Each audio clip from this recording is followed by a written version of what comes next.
and all of a sudden we've got a massive downpour.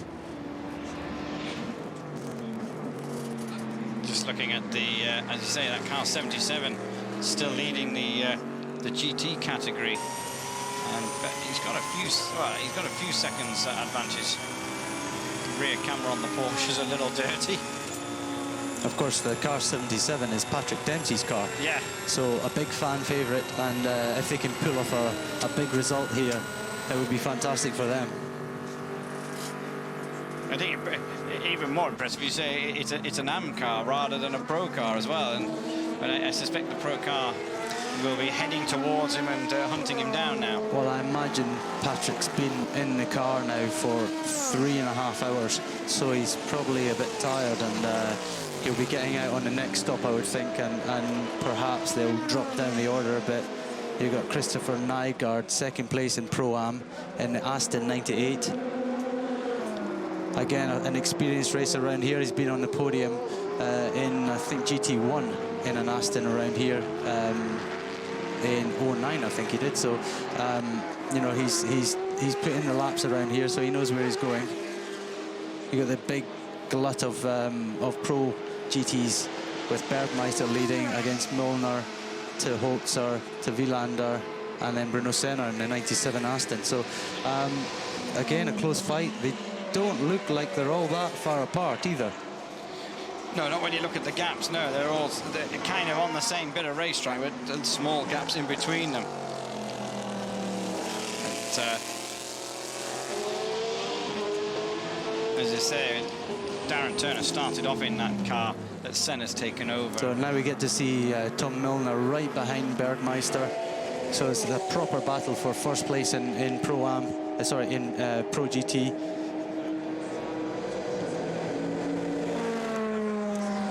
Get a good chance to see again the speed difference on the long straight here. I think we're coming down into the Porsche curves. These two cars are very close together. The pace of them seems very good. It seems also this year, I mean, the Porsche was very fast, obviously won in GT Pro last year, but the Corvette was some way off last year, but they've obviously, with this new car, they've redressed the situation, and they've got the car up to the pace, and it's nice to see Corvette back on the pace here in Le Mans. Porsche running real wide to keep as much momentum going as possible there. I think the Corvette looks lovely. I mean, I'm not saying the Porsche doesn't, but the Corvette looks really, really nice.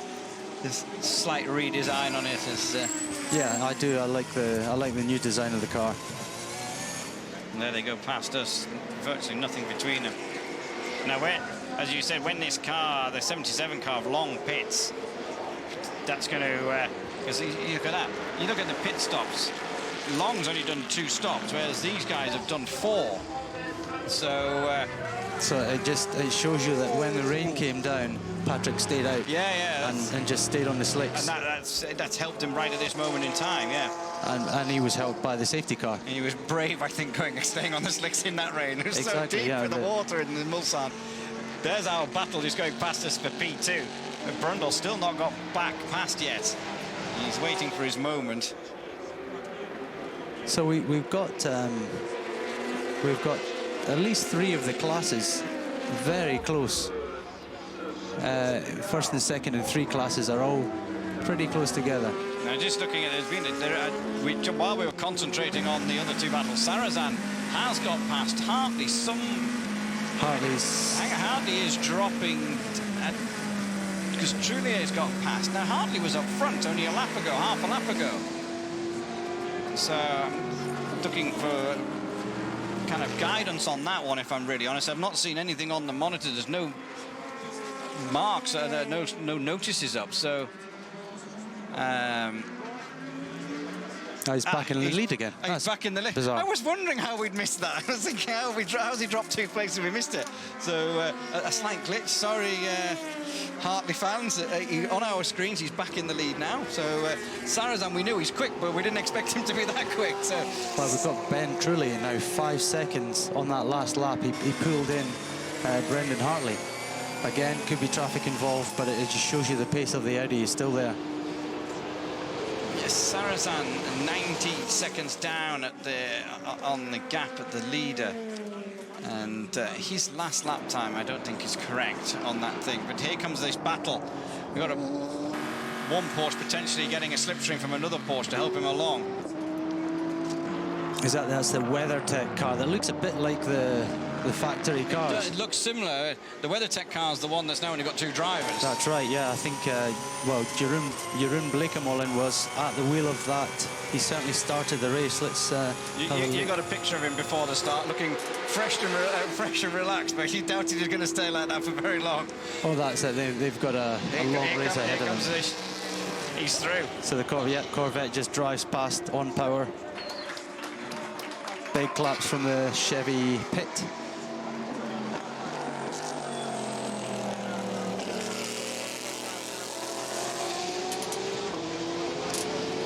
So going back to the WeatherTech car, has now been promoted to Pro Class because it's only running with 2 drivers and it has to be in the Pro Class.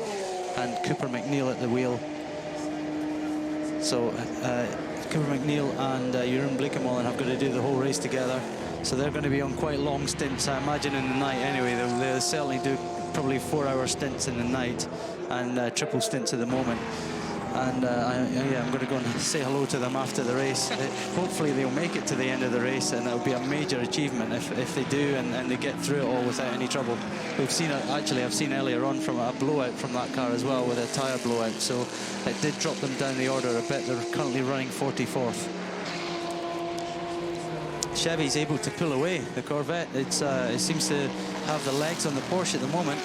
Took a little while to get past that Porsche, but now it's in clean air. As you say, it's starting to eke away and start to pull out. Right, the 77 car, which I believe, if my memory was right, was the leader in that category, and there go the other 2 through. So that will change very soon, I believe. Yep, so Pat Long has pitted. Yeah, he's just going to the pits, and I suspect this is going to quickly change up, isn't it? The results as they cross the line. Well, let's see who goes in the car. Because, of course, we have a limit here. Right, this gap is getting bigger and bigger at the front. Hartley is pulling time on Sarthe. It's now up to 21 seconds. 3 seconds, 3.6 seconds in the last lap.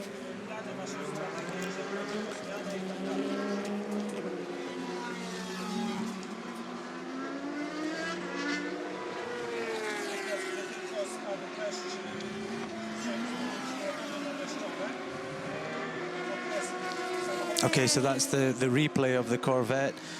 He was told that if the Chevy can just drive by you, let it go, and don't slow yourself down. Again, we've got 20 hours and 21 minutes to go, so there's no point in fighting too hard yet. And when he said just let him go, concentrate on your own race. When there's a car behind you constantly trying to look in your mirrors all the time, you start to get distracted, don't you? So just let it go and just keep it going. And follow the car. Here's just a bit of replay from the first 3 or so hours. Look at the rain we had, and we were really surprised when we were watching it, because where we were sat at the final chicane, it was beautiful sunshine, and where is all this rain? And it's starting to come across with the breeze and soaking. I don't think it soaked the whole circuit, though, did it really? I think it was half to 3/4 of the circuit it soaked.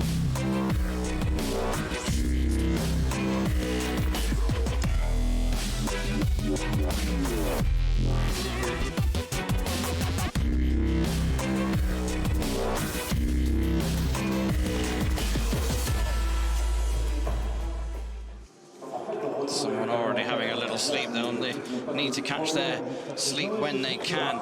Okay, the next sector, Sarah's on 0.4 at sector 1, quicker than Hartley, but then Hartley taking 0.9 in the next one, so that's now kind of evening itself out a little bit, that battle. But it is 21 seconds coming in as car 20 goes past our position. Still a little bit wet on the edge of the curbs, and just a bit of spray coming up from the 20 car as it exited the final chicane and onto another lap. So our former GT leader overall, Patrick Long, has got out of the car. So after a 3 hours and 40 minute stint, Patrick Dempsey's now in the car. So the car has obviously dropped down the order a little bit from the pit stop, but it's great performance though so far for them. Exactly, yeah. It's a tough thing to come here and to survive those conditions and do so few pit stops as well. I mean, they pretty much gained it through the pit stops. But of course, Pat's a fantastic factory Porsche driver, so there's the other reason. Is it Sarrazin kind of pegging that gap in that one, only losing a little bit of time over that lap to Hartley, so keeping himself now back on. As you see, Peter, you keep saying traffic, it can cost you 2 or 3 seconds if you catch it in the wrong place. So when we're looking at these times popping up, well, yeah, the top 3 cars on the last lap have done 3:28s, all 3 of them. Yeah, so a clean run probably for all of those cars, or the traffic was in good places, which is exactly what they want, really. So on board with the number 7 Toyota with Sarrazin, just going into the first chicane on the Mulsanne straight.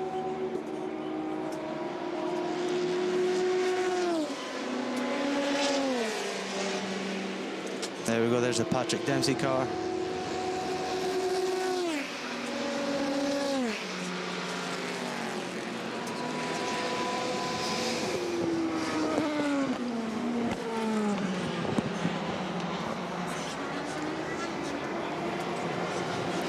Okay, so Hartley dropping a little bit of time in that first sector. He's through the second sector.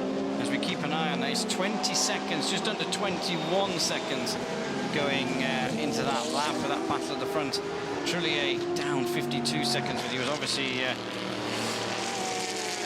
safety car related. That was the 14 car just passing us, remember? So it's a big thing to have the top 3 cars all within a minute of each other. Yeah. Still is pretty good, considering we've been through some pretty awful conditions and safety cars and big shunts. So yeah, we've got a great race ahead of us for the remaining 20 hours.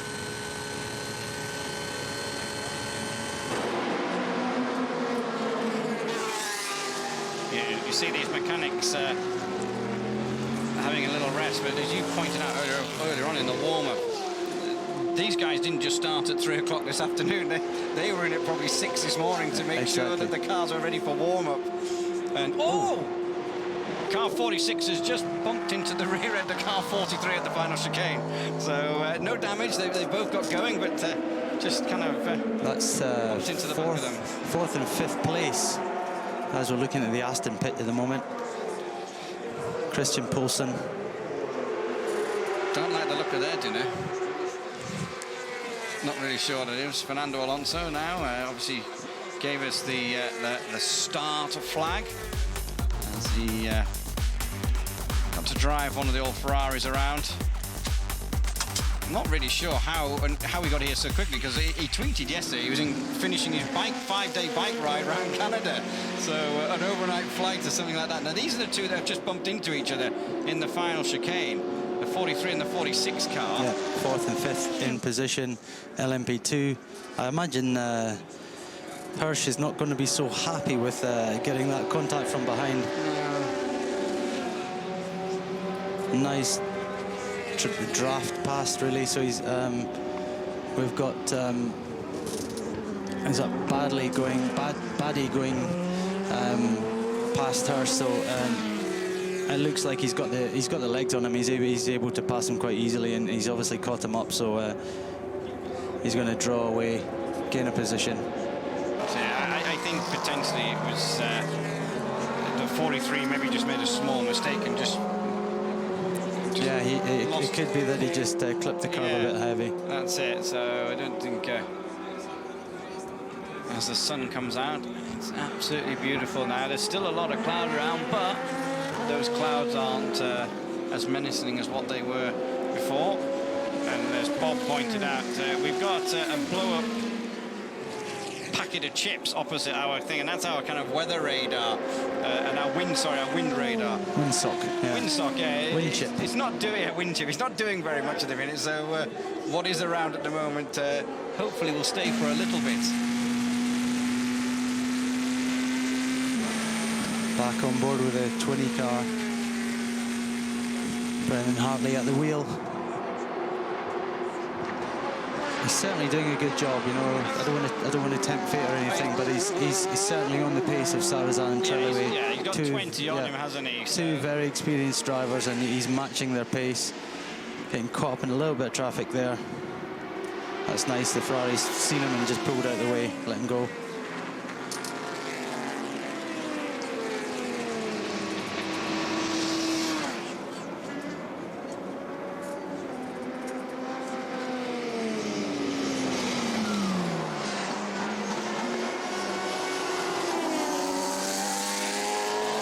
Pretty much seeing a completely dry track now, which is nice for the drivers. There's no extra stress involved needing to, you know, because sometimes under the trees the water can remain, and it can you've got to think of that every time you go by a certain spot under the trees that you know it's going to be extra slippy. So it looks like the whole track's dried. As I said, it's low 20s out there, so it's warm enough to really dry it out quite quickly.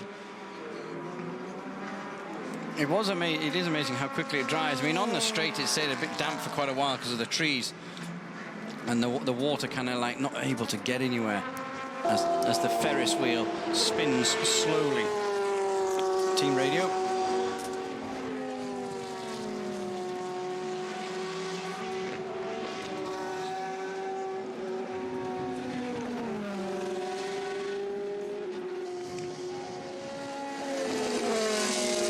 Okay, so a little bit of information for Sarthe there. He's just been told he's obviously a little bit quicker than the other guys around him.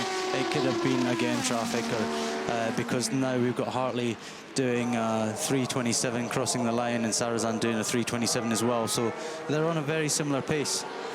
Is that radio call good or bad for you? I mean, yeah, you want to know what's going on around you, but you do, yeah. It's nice to know. As hard as you are, you feel you can anyway, and to get told that you're either 2 seconds faster or 2 seconds down, but encouragement there because he was up on both the drivers around him. Well, there's elements of risk, and you know, you are pushing, but there's always a little bit more you can give, and you can always push a little. And if you think the cars around you are gaining an extra second or two on you, then you might take that extra risk to try and level the playing field off. But as I said, all three front cars are all doing very similar times, and they're obviously all driving to within themselves and setting fast competitive times, nice and consistent. And as a driver, it's nice to know that that you're doing that, and to get that boost from the team to say, thanks mate, you're doing a good job, keep it up. And you know, it's nice to know they recognise that, and that you're on the pace. Hartley actually taking a little bit, just a small bit in that second or so in that lap, because 21.38. You say they're just all lapping around. He was actually the quickest of the three in the last one, a 3:27 to a 3:29 for Sarthe, and 3:28 for Trelaway in the number 2 Audi. Degrassi running around at 3:20. Degrassi is actually the quickest of them all at the moment, at 3:27.0 to a 3:27.8 for the leading Porsche. So Degrassi kind of getting himself in slightly behind in the action, but getting himself up to pace. Well, he's not out of the picture. I mean, let's look at that. He's only 1 minute 44 behind, so that's, you know, on the same lap. Anything can happen.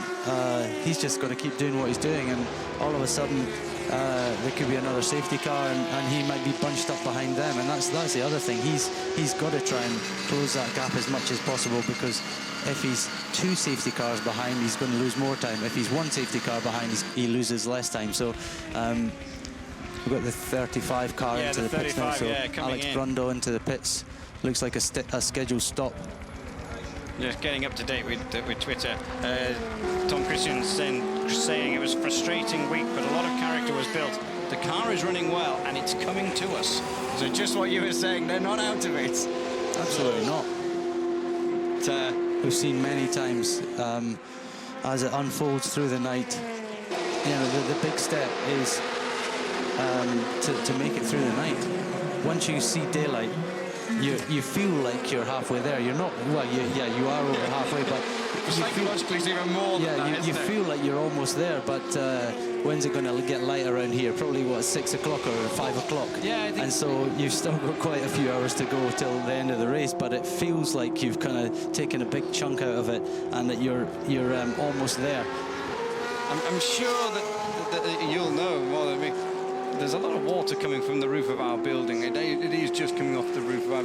I don't know whether it's our commentators from above sweeping something off from their box, but what do they call it? There's a name, there's like a nickname for the time of day when the sun's just starting to come back up. Well, they call it happy hour because it's when the fastest laps go in. So as the track is at its sort of best rubbered up point, providing it stays dry, and as the temperature is at its lowest, you do a pit stop, you get a new set of tires on the car, and all of a sudden you're flying and you're a second or two faster than you could do previously. So that's why it's called happy hour, and normally the fastest lap of the race goes in somewhere between sort of 5 and 6 o'clock in the morning. Everyone kind of gets a new lease of life, don't they, when the light comes back. I think, I mean, we walked out of here at 10 o'clock last night and it was still light there, and I mean, you're going to have about 7 or 8 hours of darkness, aren't you? So. Well, yeah, we're approaching the longest day, of course, so yeah. They've given the sort of best chance for as much light as possible. Okay, that's just right. Unless something's happened again, and we've missed something in that 45-50-second talk about light and daylight. Hartley dropping down to third again. I think it's unless there is an issue, unless he went into the pits and we didn't see it, but he's not down, has been in the pits. This screen, just when it refreshes, we'll keep an eye on it, and I'm going to look out the window as well. Interestingly, though, Sarthe has posted a pretty fast lap last time around. Yeah, 3 seconds. 3:24. Yeah. So that little boost that his engineer gave him has spurred him on. So Hartley's now popped back to the timing screen, so we can see he's... Yeah. But as we said, Sarthe has taken 3 seconds off him that last lap. So I'd imagine Porsche will be getting on the phone to him saying, "You're doing a great job, Brendan. Yeah. If you could get a bit more out of it, would be fantastic. Thanks very much." Yeah, that's a big lap from Sarthe. I mean, that's a 3:24.9 to a 3:27.7 for Hartley, and then Trullier was a 3:27.5. Look at it, Degrassi again, apart from Sarthe, and Degrassi doing a 3:26.6 near enough, which he is on it. That car is starting to really come to them.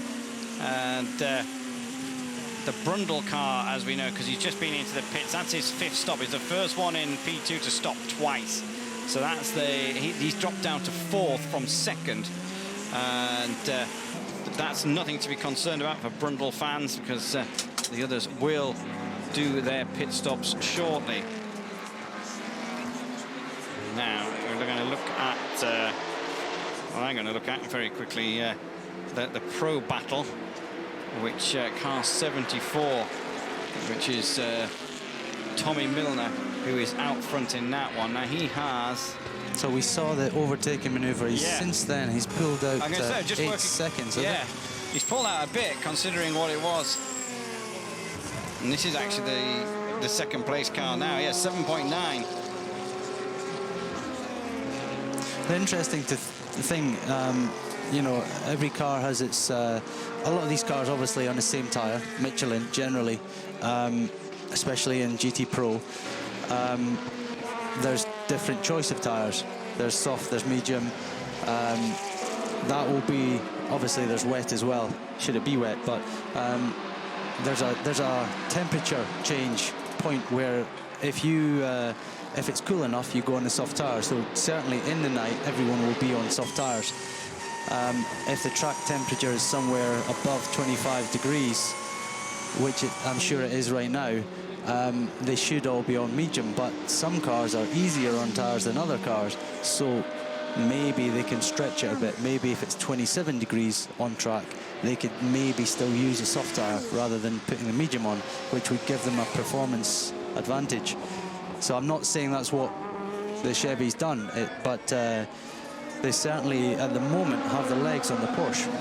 Okay, we've got a birthday in the Porsche team. I believe that's the Porsche team, yeah. Looks slightly embarrassed. Yeah, mechanic. But this is what it's all about, though, team spirit. You know, even though there's a race going on, like That's it. boys and girls in the catering have made a cake and brought it out. Well, these guys spend, weeks together. Oh, car 90 are very messy over the baguettes, as you call them, in the final chicane. He's away now, though. He didn't spin or anything, just ran over them. Car 90, the orange Ferrari. We've seen that car have a problem already. That got stuck on the track earlier on, spun. Yeah, spun somewhere earlier on. Mind you, there ain't many of them had a problem in that rain earlier on, but could do with our window cleaning, couldn't we, from the rain. On board with the 51 Ferrari. So again, that was a pole-sitting car. They found themselves down in 4th position. Yeah, well, I mean, I don't really know whether, because they were right up there when it first started until the Porsches really got into their rhythm and their feeling. Do you feel that the Porsche came to own their own in the rain? Because you were saying they seem to be maybe easier to drive. Yeah, I think in the mixed conditions, the Porsche is probably the best car. But then you get back to the full dry conditions like it is now. Chevy seems to have a slight advantage, possibly straight line advantage. And you saw the way that Tom was able to pass Jörg. Jörg admittedly gave him the chance and let him go by, but I think at the moment it certainly looks like it's favouring the Chevy more than the Porsche. But as I said, that can all change. It can get into the night time. They can both be on soft tyres, and it can be role reversed. And don't forget, there's the Ferrari sitting right there. They've got the Aston sitting down there, 5th overall in GT Pro. So it's going to be a close fight. Okay, our leader in P2 has just come past us on pit road and is in to the pits. Brundle already back up to 3rd with other people pitting. So let's just see how quickly that the 34 crew can get that car changed around and whether Brundle can make a place up in the pits. So we've got on the screen at the moment, we've got Bruno Senna, obviously nephew of the great Ayrton Senna. He's currently in 5th position, as I said, in GT Pro. So he's in his first stint in the car. So it looks like he was due to drive 3rd. So as Darren started the drive, Stefan would have been in 2nd. So it's a little bit surprising he's in the car already, actually. Do you think they would have swapped that or not? No, I think that they just, during the rain, during the safety cars, they maybe just took the decision, right, we'll rather than triple stinting the first 2 drivers, we'll maybe just double stint them while the situation unfolds and the weather, we see what's happening with the weather, and give Bruno a chance to drive before it gets dark. Because we know from a few years ago when the Audi team, when the conditions were tricky, put another driver back in who had only been out of the car a little while. And I just wondered whether maybe they'd put Bruno in the tricky conditions. But we saw Darren earlier on. You took me and introduced me to him, and he just wanted to get on with it, didn't he? Yeah, let's get on with it. He was it is difficult, fidgeting around. You've got the drivers that are more relaxed, and they tend to be the ones that are going in 2nd or 3rd, and then you've got the drivers who are the start drivers. And believe me, it's not just a case of, right, start the race, in you get, go. You've got the whole build-up. You've got an hour before the race begins. On the grid and everything like that, yeah. And you're standing around and you're like, just get it started. Come on, I want to go. And bearing in mind also, they've been here a week already. So and the teams have been here 2 weeks because they came down for the test. Right, I'm just keeping an eye on this on this timing screen. The timing screen has got the gap down to 9.9 seconds from 21 between Hartley and Sarthe. Now let me just see if it kind of refreshes. He lost 3 seconds in the last lap. That's definitely not 11 that was showing, but the quickest lap on that one again was Lucas de Grassi, a 3:26.8. Second quickest Sarrazin on a 3:26.9 as the 12 Rebellion comes in to the pits. Kind of hoping that's going to... It's already gone back up to 11. I just... don't know whether they keep moving that transponder in the Porsche. It kind of just seems to be a bit variable in that car anyway. Well, yeah, he does shoot up and down. Yeah, I think we wait until we actually physically see him. He's in Sector 3 now. So he might well come past us shortly, and we'll be able to kind of just put a bit of we've got a perfect line here with where the pit board speed limit thing is to kind of get our own reference. So at the moment, the gap is 10 seconds. Yeah. But that was 21. Yeah, so it's clear Sarrazan's brought the time down. He's been able to do kind of 20, 26, 25, 24s, and Brendan at the moment is doing sort of 28s, maybe 27 on a good lap. So, yeah, there's a little bit of an advantage showing from Sarrazan, and he's you know, that's the thing, as we were talking about earlier, it's always easier to chase than to be chased. You know, you don't. Brendan's in his first mega big race with Porsche, and he's doing a fantastic job, but he's being careful not to trip himself up, not to trip over any cars, and he's obviously being slightly cautious, whereas maybe Stefan is just pushing that bit harder. He's able to take an extra 3 seconds on the last lap. Okay, now car 36, Sarthe just coming in. He's the leader of P2, just coming into the pits. And I'm looking at the gap there of Frey to Brundle, and the gap seems to be much bigger than what it was, 26 seconds. Now remember that. Well, yeah, I think Frey's just had a pit stop, so he's just come out. Brundle's just set his fastest first sector, so I think the battle is still between Frey and Brundle. You got Sarthe in the lead at the moment on the screens, but he's in the pits. He's now in the pits. Yeah, he's just gone past us. So I think we're still looking at the Frey-Brundle battle as being the battle for P2 at the moment. Yeah, just waiting for Alex to go across the line just to give us that last sector time. And again, I missed the Porsche and the Toyota to go past, so I can't give you but that gap now is when we get it sorted, a little bit of a compilation of what's gone on earlier. Wet tyres, intermediate tyres, slick tyres, people sleeping. That's kind of what it's been all about so far. As here comes down the. Is that our leader down the Mulsanne? Yeah, it is our leader down the Mulsanne. Heavy on the brakes. It's like throwing the anchor out, I suspect, when you jump on the brakes in one of those things. Well, there's a lot of downforce in these cars. Even a circuit like this where you're not running much downforce, there's still plenty enough, and fantastic braking. De Grassi in the pits. Yeah. Now, he's had a great stint there. Really good. Massively fast times coming in from De Grassi, and he's started to chip away. Yeah, only 2 or 3 seconds a lap in places, but that's 7 or 8 laps. He's just been great on there. Real big push from him. Yeah, I imagine he'll stay in the car. They'll probably just refuel it. No tyres. Give him another drink, refuel it, and send him. So obviously the rotation is Christensen, De Grassi, and Genet in this car. So you can expect at least 2 to 3, probably 3 more stints from De Grassi before he gets out and hands over to Genet. Okay, right, this going along the top of the picture is Brendan Hartley in the Porsche, car number 20. Sarrazan is in second, 9.9 now. I still think Brendan potentially made a slip up somewhere and got badly held in traffic because his pace, that was lost. 11-12 seconds was lost in a couple of laps, so maybe he was held up badly. Car 72 through the gravel at Marshall Point 76, and car 13 is about to disappear off somewhere as well. He's kept it going. Right, I don't need that piece of paper. I've got so many bits of paper. I don't need that one. So where are we at? Marshall Point 76. Okay, right. That is down at the end of the straight, at the corner at the end of the straight down here. So Mulsanne corner, yeah. Mulsanne corner. That's probably the #1 spot for running wide. Okay, our leader is in the pits. Just coming past our box now, the leader in the pits. There is Sarrazan was only that distance behind. It was correct. He's away and up. That's been Sarrazan really, that radio message of encouragement really worked wonders for him.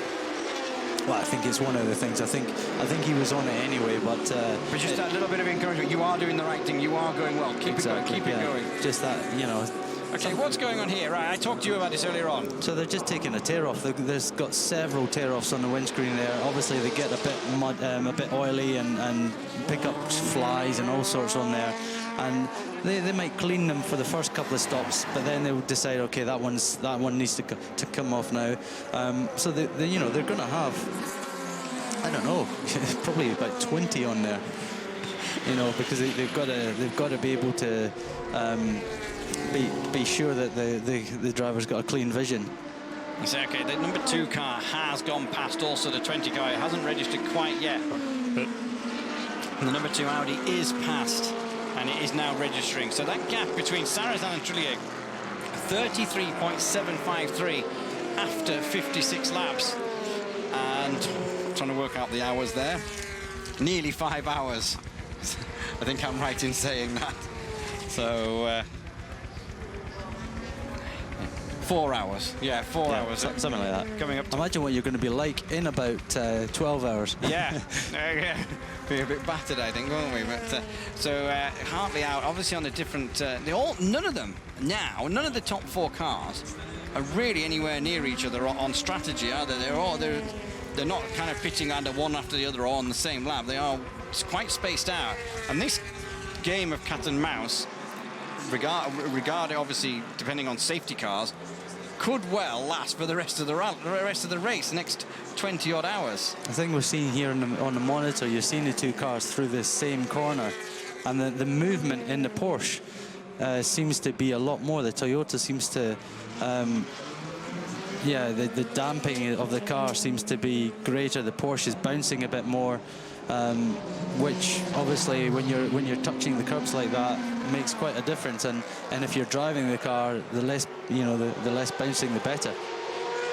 I say with that, maybe more driver making the car bounce by bumping across the curves a little bit. No, I think it's demonstrating I'm sure the hitting the curbs is going to be a factor, but I think it's just demonstrating the actual setup of the car and how the Porsche just seems to be a stiffer car than the Toyota.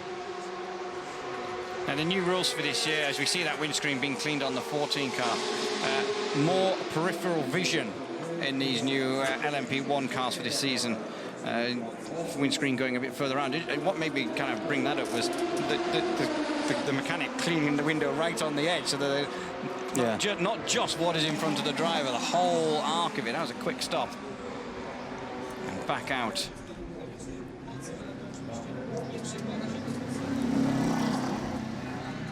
So Sarrazin, it's 34 seconds advantage over Trillier, and here comes Sarrazin just past our commentary box now. Doing very similar times at the moment as well. Trillier, almost within half a second the last lap.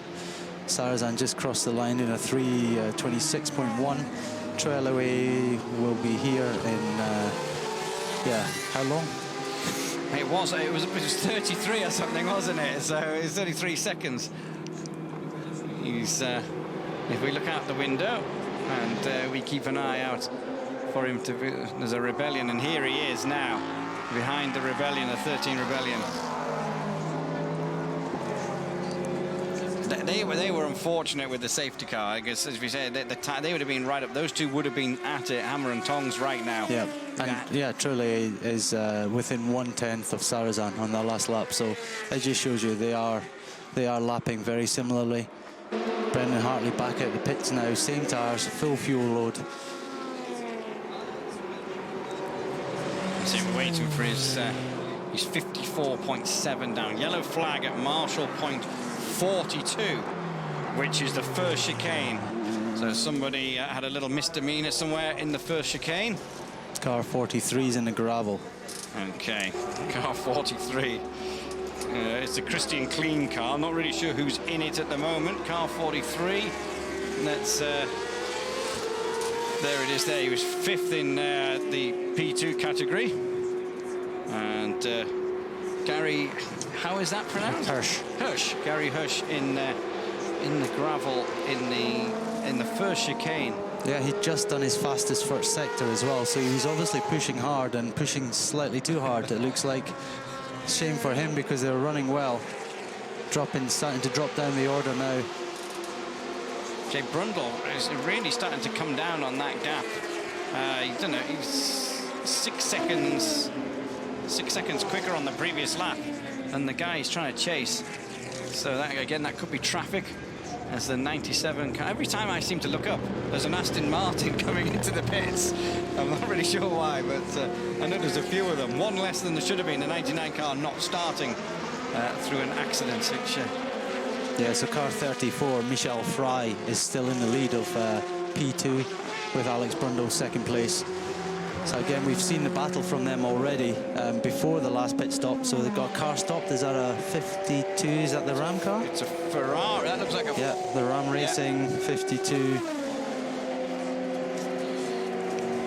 That's their pro car as well. Okay, he's waving at the... I don't know what he's... Alvaro Parente, yeah, but another very rapid driver. He's had a tough Le Mans, I got a feeling, I don't know, he was waving at the marshal and pointing inside the car. I'm not sure whether maybe there's an electrical issue that's starting to smoke away, because he's jumped over. Yeah, he jumped over the barrier as well, and he's kind of like decided to distance himself from that car.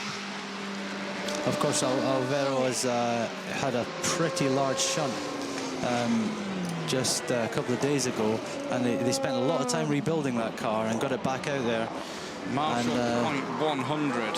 And now he's got another issue with it. So it's just after Arnage. Yeah.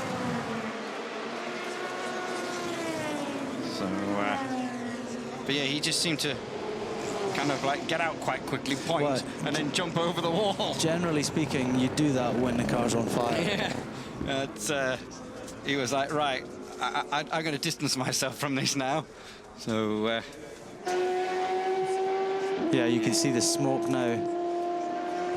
Mind you, the marshals don't seem too worried about it. No. There's no big rush. I think there is fire extinguisher foam all over the inside of that car now, looking at the windscreen and things like that. Parente's coming back round. He's trying to just direct him in the right direction. He might even try and get back in and drive that back. Yeah. You never know. Okay, the Audi number 2 into the pits. It's 5th pit stop. As well as the that was a number 8 Toyota as well coming in. And, Anthony Davison behind the wheel of number 8 Toyota. Obviously, Lapierre, I remember, was involved in that bump, but he'd also had a scare a few laps in, hadn't he, when he had that sideways moment in the chicane across the gravel. That's right, yeah. Which he got away with. So that car had an eventful few hours so far.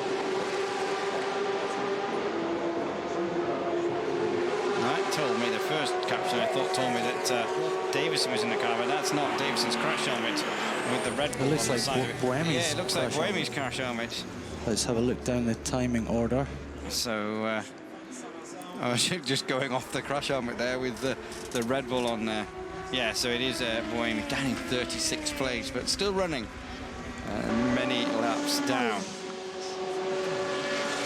So Brendan Hartley moves back into second place with Ben Trulli going into the pits. Sarrazin still has a nice commanding lead.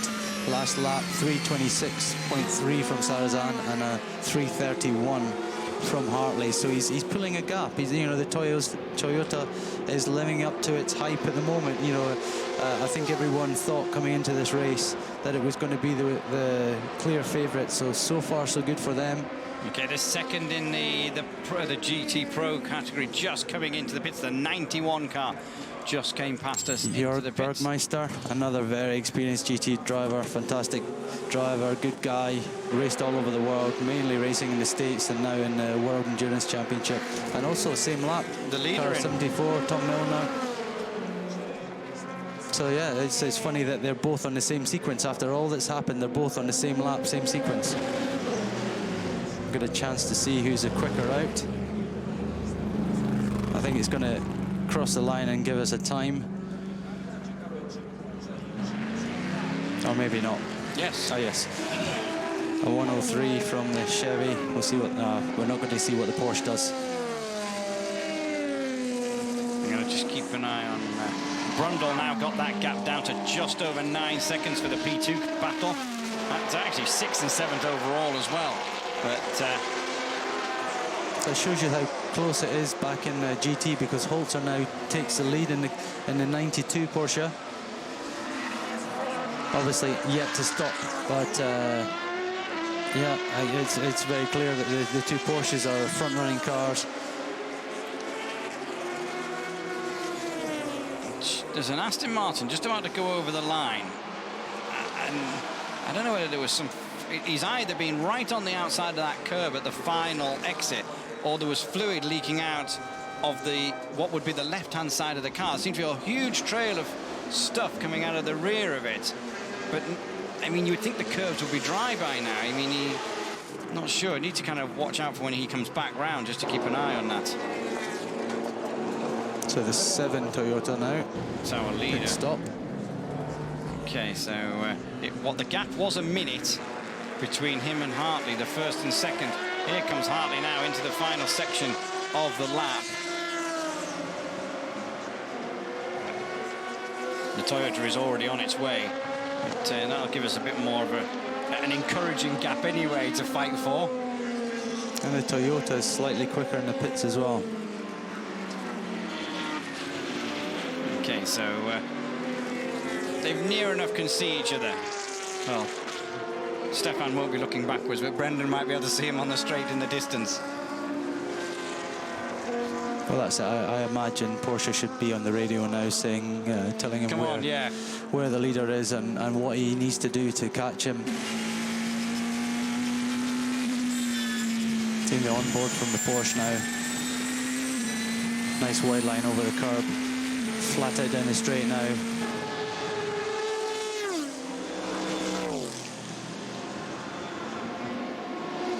I was looking out for an Aston Martin. So it's very close. Those two can see each other. Of course, with Stefan Sarrazin just leaving the pit, he's got to get back up to speed, get back up to temperature with his tyres. Whereas Brendan Hartley already is pushing hard, so the advantage goes slightly towards Hartley. Looking at one of the probably the leading car of Marco Holzer, I think. Is that, yeah, 92? Yep, first in class, 18th overall at the moment. Right, I'm looking for an Aston Martin. Here comes one. I don't know whether it was this one, but seems fine at the moment. Yes, maybe he just was way wider than anybody else, and did drop onto that curbing. Well, remember, there is like a artificial carpet style exit over the curb, and that stays wet a lot longer than the curb does, so you've got to really be careful. So in comes Marco Holzer now from the lead of GT Pro. He's going to hit his line here, get down to 60k by now. Looking for his pit crew to the right-hand side. Is it easy to find your pit crew? Well, they're waving a lot, and it's pretty quiet at the moment, so they wave a lot at you, so you generally can pick them up. Just hit your marks. Is he staying in? No one else is ready to get in, so I guess he's staying in the car. Windscreen clean, like again, the drinks bottle.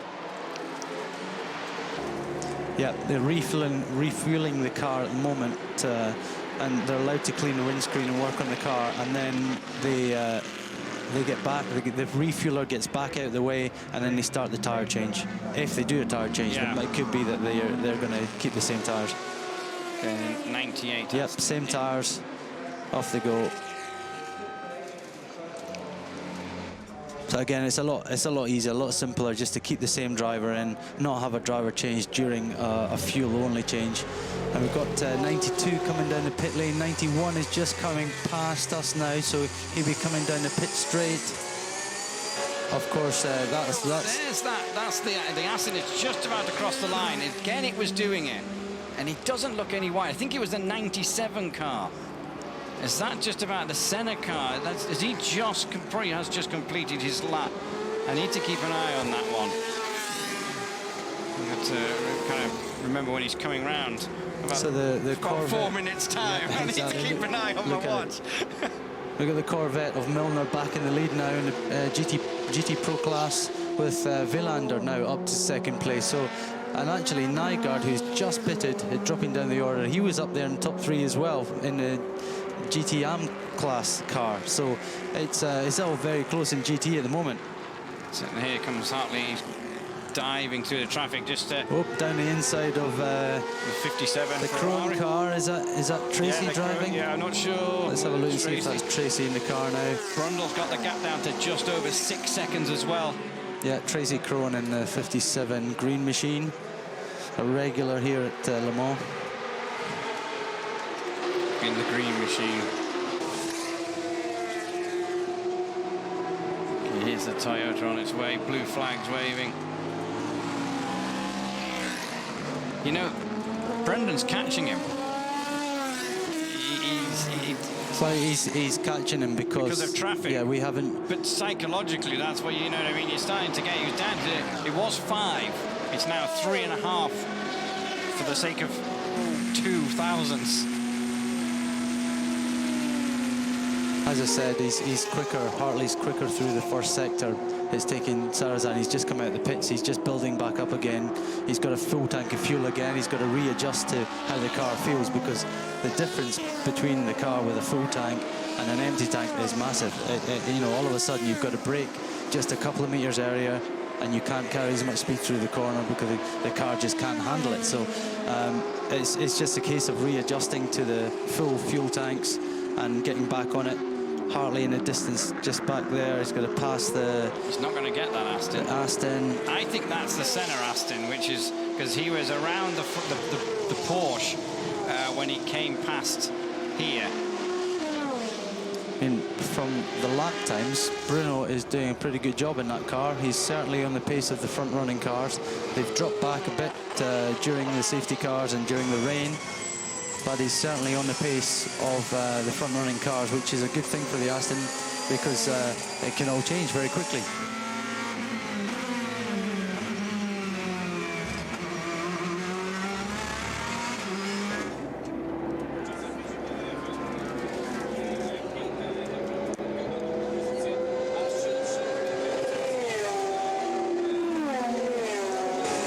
So we've got the two Porsches running third and fourth now. So they've gone from the lead and second to third and fourth, and you know, it's all these cars are so close. They're on different strategies, and we know that the Milner and the Bergmeister car are on the same strategy. They're on the same lap that they stop for fuel and tyres, but it shows you after 4.5 hours that it's all very close up there, and one little mistake and it can drop you back. So they've all got to be very careful, but at the same time give 100% and keep pushing.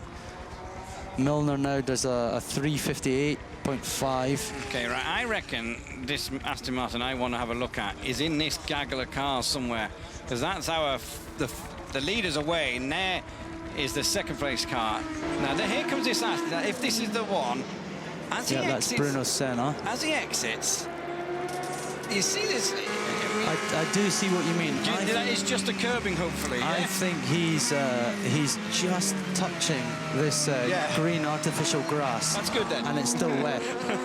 But he's not losing traction because his wheel is still on the curb. Yeah. But he's just touching it with the outside of his wheel. So he's just, you know, positioning the car perfectly, getting the perfect drive out of the corner.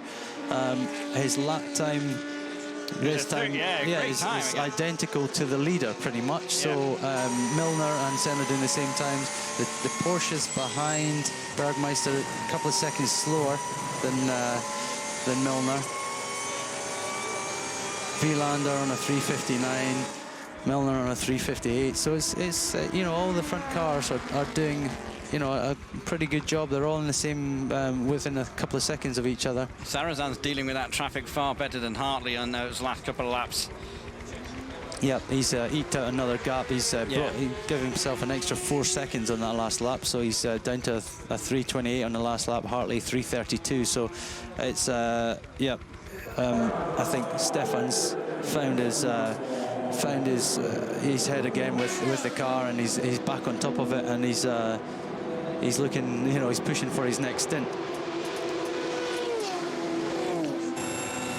So the other cars, the two Audis are on the same pace as well. De Grassi again quicker, 327.3. He is 1.5 seconds quicker than anybody else. So Some big pace in there. How's Brundle? Wow, Brundle's now down to only half a second. Exactly. So I think he's reeled in Fry again, and they could be in the middle of another big battle. We'll have a look next time they're round. I'm going to watch them when they come through. So 34 and 35 is what we're watching for. 53, the Ferrari just coming into the pits. So waiting for these two. They were at it about half an hour ago, weren't they? And then Alex got past and then outbraked himself, and then they've both pitted. As we wait for them to come back through now. They're only in the second sector, so they're down the straight. Is this what we're looking at now? I think this could be what we're looking at. Yeah. So the race director's heard us. He's and a straight on from Fry, so big advantage now to Brundle. Off he goes. This time, hopefully, he'll not outbrake himself. He's got a bit more of a gap now, so I think by his former lap times anyway, he's certainly had the legs over Fry. Someone recovering there. I mean, he seems, blue and red car. I haven't seen the number yet. No board, but he's recovering. I think that was through Indianapolis as well. No, actually, that could have been through down into Mulsanne corner.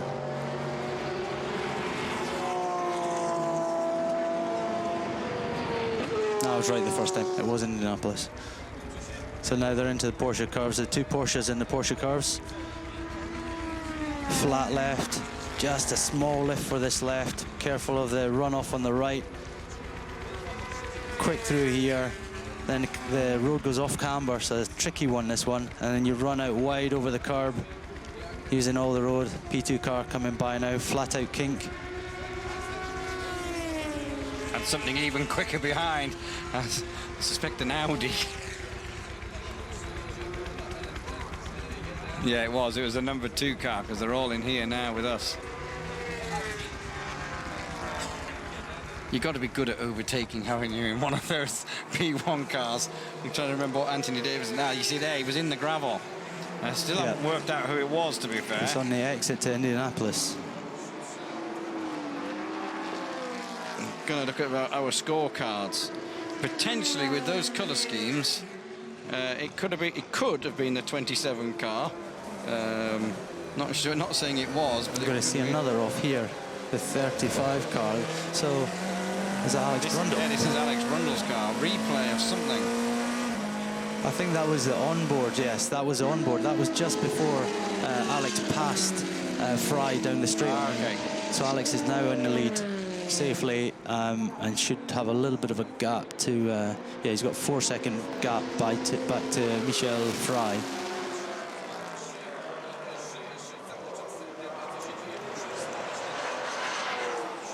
Big group of them. There was 5, now 4 coming into this final chicane.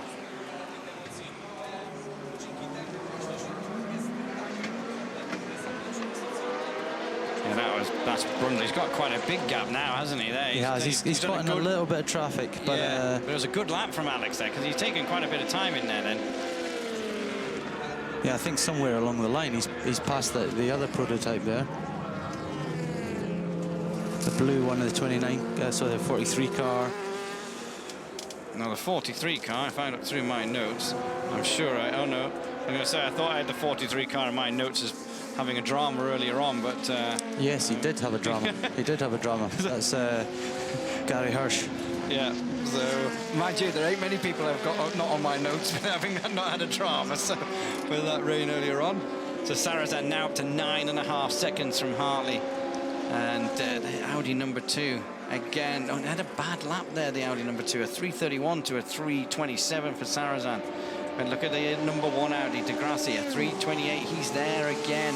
As I talked about before, if you get, 3 cars that are reasonably quick battling it out, you can't pass them cleanly. It's difficult to get by them, and it can cost you 4 seconds. And that quite possibly, well, we did see Ben passing those 3 cars, and that's exactly where he lost the time. He lost 4 seconds to Sarrazin that last lap. So it just shows you, you can be lucky sometimes, and it will go the other way sometimes. Sarrazin might get caught up and Ben might be free and get a good lap out of it. But overall, we've got the first 3 cars now down to 43 seconds between them, which is pretty close. Yeah, that'll do us, won't it? And still, the number 1 isn't so far away. A minute and 1 minute 29 away in 4th place, so he's not so far away. Alex Brundle, about 58, and he's away in his category as well. Now he's clearing away.